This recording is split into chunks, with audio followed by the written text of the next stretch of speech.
Capítulo 3: Combater a burrice. A gente está no século XXI e diversas coisas que antigamente pareciam improváveis têm acontecido.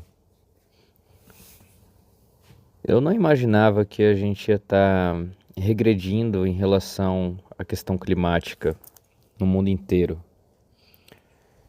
Eu não pensava que as pautas de identidade, de gênero, de sexualidade, elas ainda seriam um tabu a essa altura do campeonato. Menos ainda ia pensar ver gente que trabalha para o Estado defendendo bilionário, ou querendo ser um, mesmo sendo funcionário público, mesmo sendo empregado de uma grande empresa. Então, assim como vocês, eu acho que é essencial que a gente volte a dar nome às coisas e dar o nome que elas têm. É burrice. É burrice defender que a gente aumente a exploração e queima de combustíveis fósseis. É burrice que a gente defenda que ricos não paguem impostos, que eles continuem com esse privilégio. É burrice manter uma escala de trabalho que não cabe mais com a tecnologia e com os tipos de serviços do século XXI. 6 por 1 tá errado. E tanta coisa estúpida, né? Olha só essa coisa de afirmação de religiões por meio de movimentos de subir da montanha para aprender a ser um bom pai, um bom marido. E no final das contas, cada semana um novo legendário é descoberto aí, fazendo merda, né? Por que será que a gente insiste em ficar buscando lideranças que se vendem como salvadores da pátria? Por que a gente deixa pessoas notoriamente estúpidas como a Carla Zambelli, Nicolas Ferreira, Monark, esses nomes da extrema-direita aí que o próprio Bolsonaro mesmo, inteligente para tentar dar golpe, para fazer uma família horrível de pessoas horríveis, para fazer um filho deputado federal que está usando verba pública para poder atentar contra o nosso país. Vocês estão de saco cheio, não estão? Essa jornada para 2026, em outubro, ela dá uma chance pra gente de não repetir isso. E chamar para conversar mesmo, assim. Quais são os problemas, os traumas, os ressentimentos das pessoas que defendem esses estúpidos? Que continuam defendendo esses estúpidos? Precisam tratar para a gente poder seguir adiante com uma cidade, um país que são possíveis. A gente sabe que a extrema-direita ela coopta gente com ressentimento, gente que se sente preterida, gente que se acha melhor do que os outros, que não deveria ter as mesmas responsabilidades que os demais. Ela traz esse discurso. Também não exige que as pessoas estudem muito, né? Não exige que as pessoas apliquem o método científico para nada. E com esse problema das igrejas caça-níquel, que existem tantas por aí, isso fica mais acentuado porque é verdade que a gente percebe que a esquerda ela ficou elitizada. Elitizada porque ficou claro que quando você dá acesso ao filho da empregada doméstica para entrar na universidade, que é o meu caso, inclusive, a gente para de ficar olhando apenas para o chão, contando como que a nossa vida passa rápido sem a gente perceber. entregando a nossa força de trabalho para pessoas que só nos exploram, a gente para de ser oprimido, porque a educação liberta. E a burrice, ela aprisiona, e quando ela tá numa escala de poder igual chegou, ela aprisiona todo mundo. Ela aprisiona as nossas vontades mais básicas de só estarmos em paz.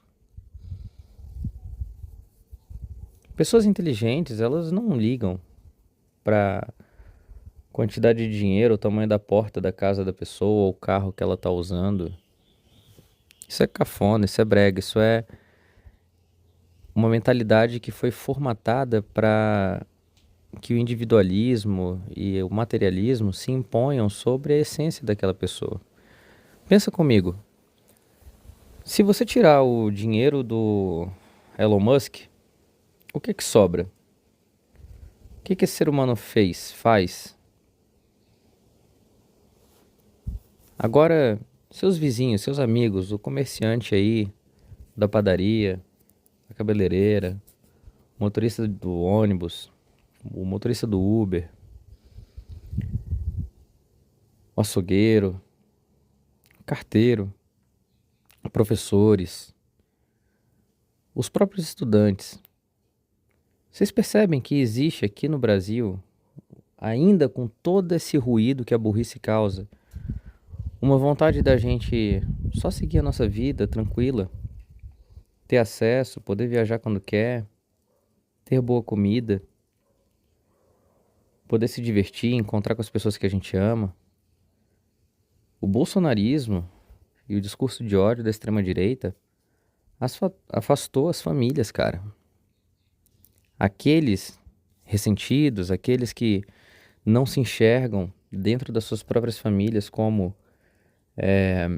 pessoas que são saudáveis, aptas, que foram abandonadas pelas suas famílias porque são chatos, não se tratam, foram acolhidos pelo bolsonarismo, foram acolhidos pela burrice. Eu acho que é hora da gente dar um basta na burrice.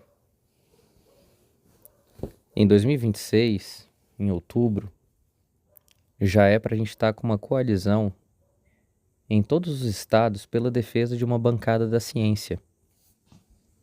Uma bancada da ciência para poder apoiar o presidente Lula e as nossas lideranças no parlamento,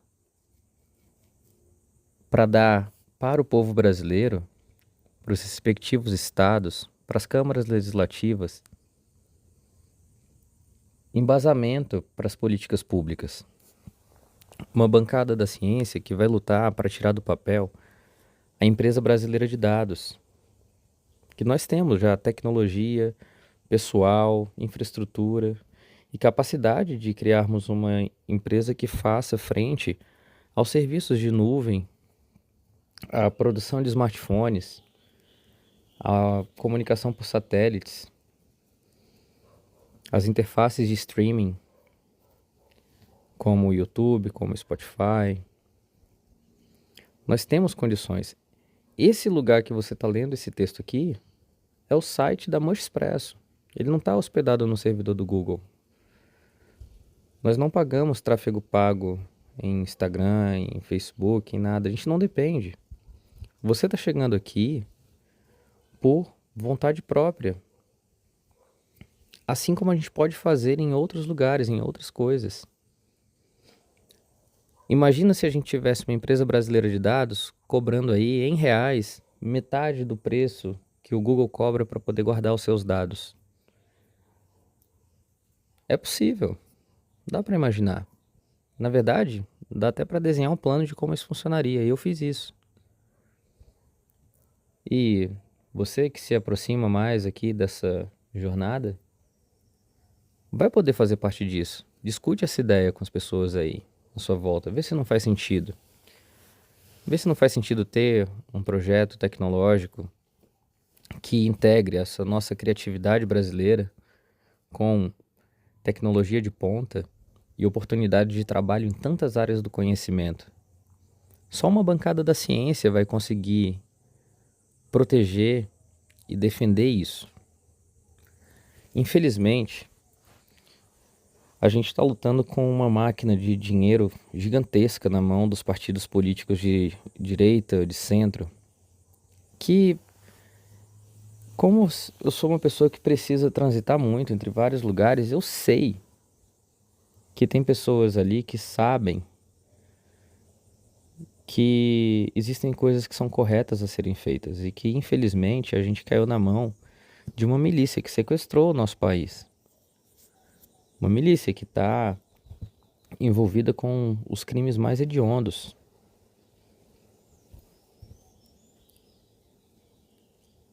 Ontem foi um dia muito especial, porque eu encontrei com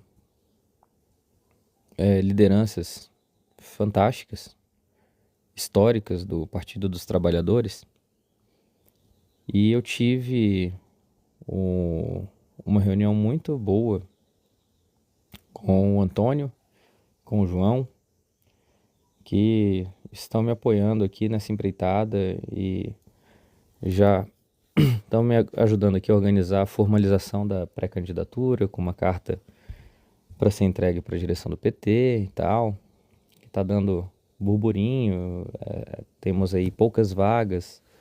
Ontem também teve aí o anúncio da pré-candidatura para deputado distrital do Chico Vigilante, que é uma liderança histórica daqui do Partido dos Trabalhadores em Brasília, que vai fazer e vai puxar aí a eleição com a votação mais expressiva para os nossos distritais. Conversei com o João, meu amigo que é pré-candidato aí, João Favorito, tá montando uma estratégia muito interessante para a juventude aqui do Distrito Federal. Cria de cidade satélite, assim como eu, sabe? Tá aí trabalhando firme desde os 17 anos, agitando a cultura com um bar bacana na Asa Norte ali, o Recanto Favorito. Vamos juntar essas pessoas, vamos falar com os deputados, os quadros experientes que a gente já tem, colar aí para a gente poder fazer a Érica Cocai senadora com o maior número de votos aqui de Brasília, passar por cima da burrice que representa o Ibanez, a Michele Bolsonaro, a Damares. A gente vai avançar, eles não vão nem perceber o que aconteceu, que eles estão aí, achando que vai ser nas redes sociais, padrão, no Instagram, no Facebook, no WhatsApp, que eles vão repetir o que fizeram em 2018 e 2022. Eles não têm capacidade de seguirem sozinhos sem a extrema-direita mundial organizada pelo Bannon e patrocinada pelos Big Techs. Eles não sabem fazer. Eles não sabem criar um site. Eles sabem copiar coisas. Eles sabem repetir discursos. Eles sabem fazer como o mentor deles, Olavo de Carvalho, fazia. E a gente tem outros mentores, né? Nós tivemos professores, nós prestamos atenção na escola, nós não gostamos de burrice. Já tomou o seu cafezinho hoje? Saí muito feliz da reunião ontem com o Chico Vigilante, com os apoiadores dele, muita força envolvida, muita gente legal. É gostoso poder participar de um processo eleitoral, independente de se eu vou ter uma candidatura para deputado federal, podem ter certeza que o nosso sonho do outubro de 2026 que nós queremos, ele vai sair do papel. Vai sair do papel com os candidatos e candidatas mais importantes para esse momento de renovação, para esse momento de acordar, de lembrar que as coisas acontecem e funcionam mesmo que aqueles que estão no poder hoje, na Câmara dos Deputados, no Senado, trabalhando contra o Brasil, queiram que a gente continue atrasado, porque eles são mesquinhos. Vamos curar esse pessoal. Teve um cara aí que virou presidente e agora está inelegível, vai ser condenado mais tarde pela ministra Carmen Lúcia, que ele disse que ia metralhar o pessoal do Acre e conseguiu ser eleito presidente, né?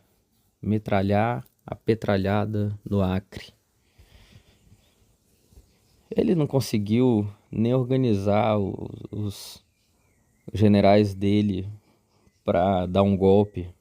Ele não conseguiu apoio de ninguém, não fez nada, é um burro. Tá aí, todo cheio de mimimi, e vai fazer esse mimimi dentro da cadeia agora, que é onde o golpista tem que estar.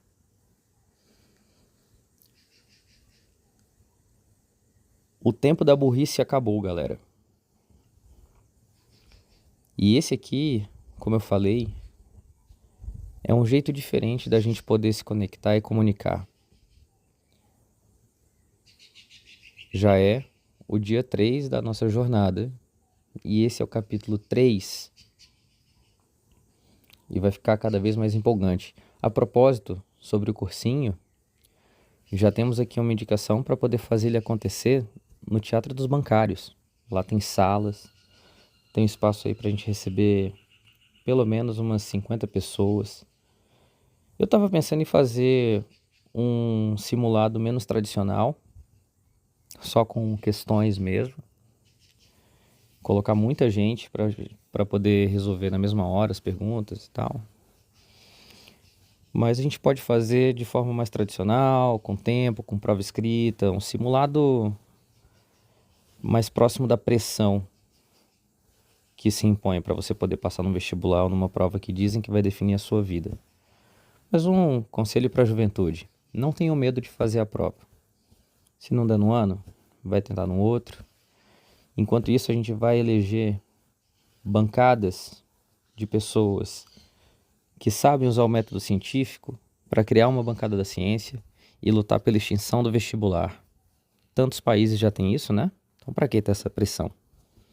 Enquanto isso, a gente vai se apoiar para que cada vez mais pessoas da periferia, fora da zona de influência do dinheiro, possam acessar a educação pública de qualidade.